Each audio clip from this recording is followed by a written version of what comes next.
नमस्कार। रचना मंच में आपका स्वागत है। आज संडे स्पेशल में मैं आपके लिए एक कहानी नहीं, शायद कहानी कहना इसको गलत होगा। ये एक वाकया है जो मेरे साथ घटित हुआ है। आज मैं वही आपको सुनाती हूँ। इसका शीर्षक है बेजुबान दोस्त। मैं रोज सवेरे सैर के लिए निकलती। रास्ते में विभिन्न पेड़ पौधों को देखती जाती। यदि यह कहूँ कि मिलती जाती तो अतिशयोक्ति न होगी। कभी किसी पेड़ के तने को छूकर उससे एक संबंध स्थापित कर लेती, कभी किसी फूल के पास पल भर को ठहर कुछ सुनने की कोशिश करती, कभी नीचे गिरे सूखे पत्तों पर चलकर चर चर की आवाज सुनती, तो कभी नीचे गिरे फूलों व बीजों से अंदाज लगाती कि अब मैं कौन से पेड़ के नीचे से गुजर रही हूँ। फिर कनखियों से पेड़ को देखकर अपने अंदाज को सही पा मुस्कुरा देती।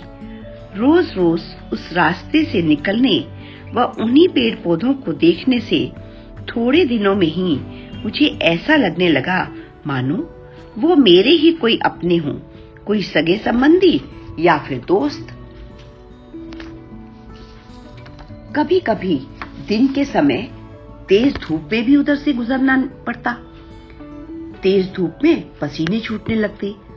हवा क्या तेज लू चलती जो बीच बीच में न जाने मेरी कौन सी गलती पर मुझे थप्पड़ मारकर चल देती और मैं भौचक्की से पसीना ही पोंछती रह जाती। चलते चलते बीच में जब कभी मैं पेड़ के नीचे हो जाती तो वही हवा पंखा करके मेरा पसीना सुखाने की कोशिश करने लगती। तब मन करता मुंह ऊपर करके उस पेड़ को धन्यवाद दूं। मेरे मस्तक पर जिसके सरद हस्त होने के कारण ही गर्म हवा बदतमीजी नहीं कर पा रही थी। एक दिन की बात बताऊं, उस दिन भी मैं सवेरे की सैर के लिए निकली। सब कुछ खिला खिला व सुंदर लग रहा था। आकाश भी धुला व निखरा हुआ था।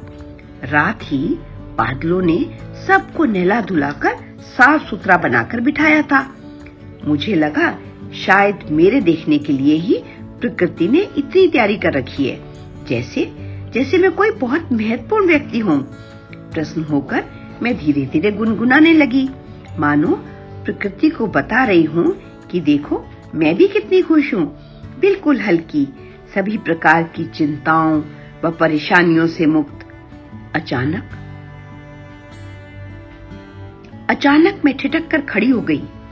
कितने ही पल मैं ऐसे विस्फारित नेत्रों से उस कटे पेड़ के तने को अपलक घूरती रही। मुझे होश नहीं कब मैं धीरे धीरे उस पेड़ के पास जाकर उस कटे तने को सहलाती रही, मुझे याद नहीं। मुझे ऐसा लग रहा था जैसे मुझे ही किसी ने काट दिया हो। जिस तने को मैं छू रही थी मानो वो मेरे ही बदन का कोई ताजा बना घाव हो। उस चौड़े तने को देखकर ही ज्ञात हो रहा था कि वह पेड़ कितना हट्टा कट्टा व घना रहा होगा। कल तक यूं ही अपनी सुंदर शाखाओं व पत्तियों को हिला हिलाकर झूम रहा होगा, सबकी ओर दोस्ती का हाथ बढ़ा रहा होगा। फिर किसी को उससे दुश्मनी क्यों? तभी मैंने अपने आप को एक झटका दिया, मानो अपने आप को यह एहसास दिला रही हूँ कि मैं पूरी की पूरी खड़ी हूँ, कहीं से कटी नहीं, मेरे बदन पर कोई घाव नहीं, मैं ठीक हूँ। लेकिन नहीं, अंदर से कुछ टूट चुका था। ऐसा लग रहा था जैसे सच में कोई घाव है और वो रिस रहा है। उसके आगे मैं सैर को ना जा सकी, वापस लौट आई। उस दिन सारा दिन मैं बहुत उदास रही। अब भी कभी कभी उस दृश्य को याद कर मेरे नेत्र यूं ही सजल हो जाते हैं। काश उस बेजुबान दोस्त की बात हम सब समझ पाते। काश